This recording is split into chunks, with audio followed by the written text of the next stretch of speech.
पूर्ण 20 लाख रुपये खर्च आला मित्रांनो ड्रॅगन फ्रूटचा. मागे बघू शकता 2.25 एकरचा प्लॉट आहे आणि शेतकरी स्वतः माझ्यासोबत उभा आहे करमाळ तालुक्यातील पांगरे गावामध्ये.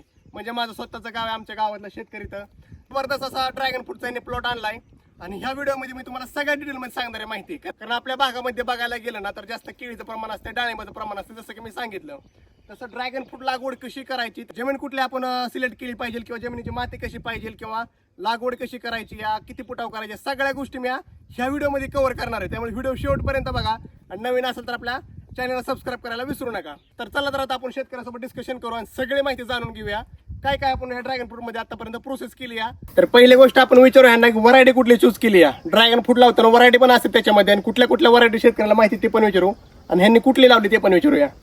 आपण ही रेड जम्बो म्हणून व्हरायटी, ही खायला अगदी गोड आहे आणि आतून लाल आहे. हे जे वरून जसे आहे तसं त्याच्यापेक्षा बी आतून लाल आहे. आणि ह्याच्यात रेड जम्बो आहे, सी आहे, अजून येलो आहेत, व्हाईट आहे. ही 3-4 जाती आहेत. पण आपण रेड जम्बो ह्याला माल बी चांगला लागतोय आणि क्वालिटी पण ह्याची चांगली आहे. हातातली व्हरायटी आपली रेड जम्बो या त्यांनी सांगितल्याप्रमाणे. आता बाबा ह्यांना विचारू आपण ह्याच्यासाठी शेत कुठलं पाहिजे, म्हणजे जमीन कुठली सिलेक्ट केली पाहिजे, म्हणजे काळी पाहिजे, लाल पाहिजे किंवा शेडोवाली जमीन पाहिजे, ती माहिती विचारू आपण. आता आपली ही मुरमाड जमीन आहे, ही निचरा होणारी जमीन आहे. ह्याला पाणी जास्त चालत नाही. ही अगदी कमी पाण्यावर येणारं पीक आहे. ही जंगलातलं पीक असल्यासारखं अगदी कमी पाण्यावरचं पीक आहे. आणि ह्याला मुरमाडी जमीन असली तरी चालती आणि काळी असली, फक्त जमिनीचा निचरा झाला पाहिजे. म्हणजे जेव्हा राहण्यात आपल्याला पाणी राहिलं पाहिजे, पाणी राहिलं नाही पाहिजे. पाणी पावसात जर पाणी लागत असेल जमिनीला तर ते ड्रॅगन फ्रूटला मुळीला त्याचे बाधा होऊ शकते.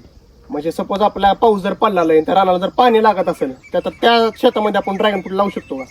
नाही, त्याला निचरा प्रणालीची चारी वगैरे काढूनच ती लावू शकतो. असं शक्यच नाही होणार. कारण ह्याला आपल्या एका कोपऱ्यात पाणी झालं 4-5 झाडाला, तर ती झाडं खालनं सडल्यासारखी झाली होती. बरं. आता ह्याच्यामध्ये तुम्ही व्हरायटी केली जम्बो सिलेक्ट. ह्याच्यामध्ये आता तुम्ही जी लागवड केली या किती बाय फुटवर आहे? एका पोलचं आपली ट्रेलीज पद्धत आहे. ही ट्रेलीज पद्धत म्हणतात. ह्याला एका पोलला 4 तार आहेत त्या आणि ही 4 तारा असून एका पोलच्या 2 पोलच्या मधला अंतर 10 फूट आहे. आणि 10 फूट पोलाच्या या पोलच्या मधला पोल आणि इथला पोल ते 10 फूट अंतर आहे. ह्याच्यामध्ये 10 झाडं येते पूर्ण. आपण डबल लाईन लावलेली. आणि ती दुसरी असते ती रिंग पोल पद्धत आहे, ती आपण लावली नाही कारण ती फक्त 4 झाडं बसते ती त्याच्यात. ही आपली जास्त माल बी भरपूर निघतो याला आणि ह्याचं ॲव्हरेज ही 1 नंबर आहे. फक्त खर्च जास्त होतो ह्याचा. आम्हाला बी वाटलं की एकदा खर्च करायला गेल्यावर एक 10 लाखात होईल, 5 लाखात होईल एकराचा खर्च. पण ते आमचं बजेट पुढे गेलं. ती आम्ही वेगळाच हे धरलं होतं खर्चाचं बजेट की 12 लाखापर्यंत होईल असा आमचा म्हणजे अंदाज होता. म्हणजे पूर्ण 2.25 एकरचा प्लॉट आहे. 2.25 एकरचा खर्च आपण 12 लाख धरला होता. झाला खर्च 20 लाख. म्हणजे आज लागवड किती तारखेची? ही 1 जूनची लागवड आहे. ह्याला जवळजवळ आता 11 महिने पूर्ण झाल्यात. 11 महिने पूर्ण झाले तर 1 जूनची लागवड आहे. 1 जून अजून पुढे या 20 लाख रुपये खर्च आता झाला या. म्हणजे खर्च पण लक्षात घ्या पहिली गोष्ट. आपण ह्याचं उत्पन्न कसं असते, मार्केट कसं असतं? आता आम्हाला आता आम्ही बी पहिल्यांदाच हे केलंय. त्यामुळे आम्हाला सांगणाऱ्यांनी सांगितलं की ह्याचं ॲव्हरेज असं आहे की पहिल्या वर्षी एकरी 5 टन किंवा 7 टन निघू शकतं पहिल्या पिकाला. दुसरा तोडा आणि दुसऱ्या वर्षी जर ती हे केलं तर आपलं 20 टनांनी एकरी उत्पन्न निघेल. असं म्हणजे 40 टन त्यांचं 40 ते 50 टनाचं ॲव्हरेज सांगितलंय आम्हाला. डाळिंबासारखं पहिल्यांदा झाड ही. पण आपल्या झाडाची ग्रोथ ही एकदम व्यवस्थित आहे. आणि आपण ह्याच्यात केमिकलचं पहिलंच केळीला काय टाकलेलं असलं तर असेल, केळीचं रान होतं ही. नाहीतर आपण ह्याला केमिकलचं कुठलाही प्रकारचा खत टाकलेला नाही. पूर्ण आमच्याकडे ती पांडव स्लेरीच्या टूब आहे. परत आम्ही SCD वैदिकचं सॉइल चार्जर, पूर्ण ज्याच्याकडे जे काय जैविक म्हणजे हे आपले ही खत आहे ती काय म्हणतात त्याला, आपली सेंद्रिय जी खत आहे ती आपण वापरली. SCT वैदिकचं आपण सॉइल चार्जर किंवा त्यांचे ती कृषी अमृत, परत इथले आरणचे आमर काहीतरी हे येतं अमोल पाटील, त्यांचं बी आपलं PIB वापरलंय आपण. अशी म्हणजे आणि आपल्या घरी जी टूब आहे हा. त्या टूबचं ह्याला 10 ते 15-20 दिवसाला आपण एक बॅलर सोडतोय स्लरी स्लरीची. बरोबर.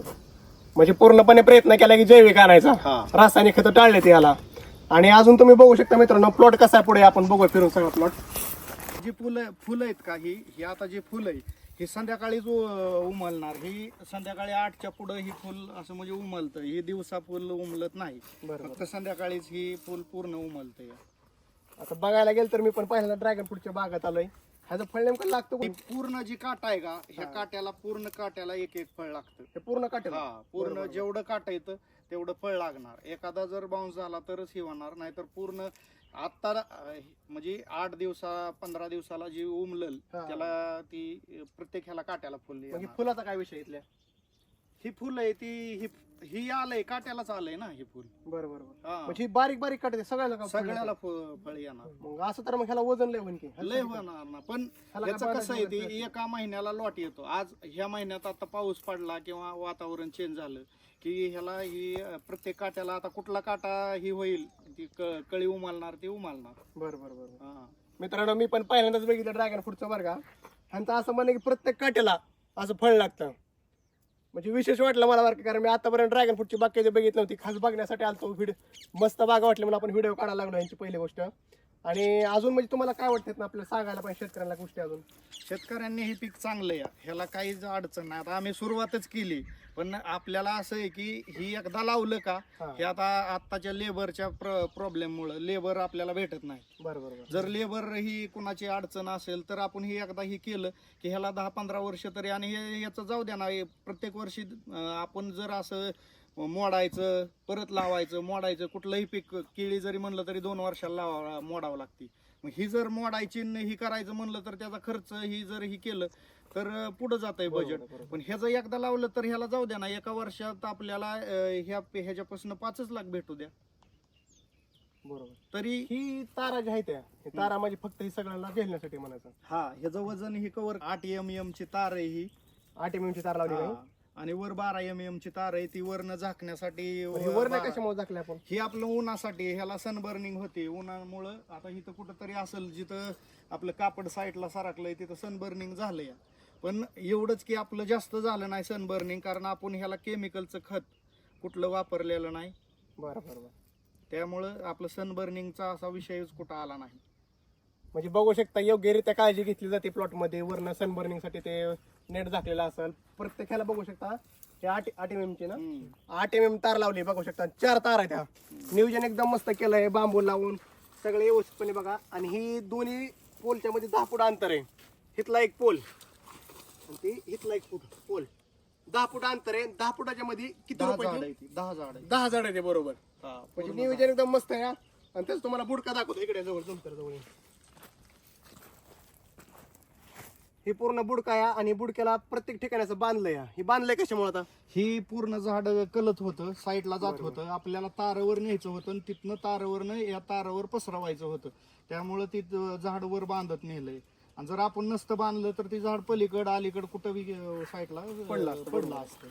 ह्याला वारा कावदानाच काय भीती असते का? आता वारं येऊन गेलंय, कुठं कुठं निसटलंय ती बांधलेलं. पण ही पडू शकतं का? ही पडू शकत नाही, ह्याला पडायला विषयच नाही काय. ही पडणार नाही, कारण आपण पोल खाली 1.5 फूट रावलेला आहे आणि त्याच्यावर बेड 1 फूट आहे. म्हणजे जवळजवळ 2.5 फूट तर आपलं खाली ही झालेलं आहे. वर किती राहिलंय? थोडं राहिलंय. आता इथं एक झाड आहे बरोबर, ही एक लाईन आणि इकडे एक बेड आहे. ह्या दोन्ही बेडचे मधलं अंतर किती? ही 10 फूट अंतर आहे. दोन्ही बेडचे मधलं अंतर 10 फूट आहे. 10 फूट आहे. हे असं 10 फूट आणि हे असं पोलचं मधलं अंतर 10 फूट आहे. हे आपलं हे अंतर थोडं चुकीचं झालंय. हे 12 फूट अंतर व्हायला पाहिजे होतं, कारण आपण त्यावेळेस आपल्याला म्हणजे शेवट कळलं की हे 12 फूट. काही जणांचा आपण सल्ला घेतल्यावर ते म्हणले 12 फूट अंतर पाहिजे, कारण ही 12 फूट जर अंतर असलं तर आपली ट्रॅक्टर टाळली जाते या, किंवा मग आता पूर्ण आपलं पॅकच झालंय ना. हे आता ह्याला जर ही झालं तर चिटकलंय एकमेकाला. म्हणजे ह्यांचं सांगायचं असं की बाबा 10 फूट अंतर ठेवलंय, थोडं कुठेतरी चुकलंय. कारण काय माहितीये का, हे आता फक्त एका वर्षात झाले तर ही आता इथपर्यंत आलंय. म्हणजे पुढे जाऊन भरपूर असं लांब येण्याची शक्यता आहे. आणि मधनं ट्रॅक्टर चालायला अडचण येणार नाही.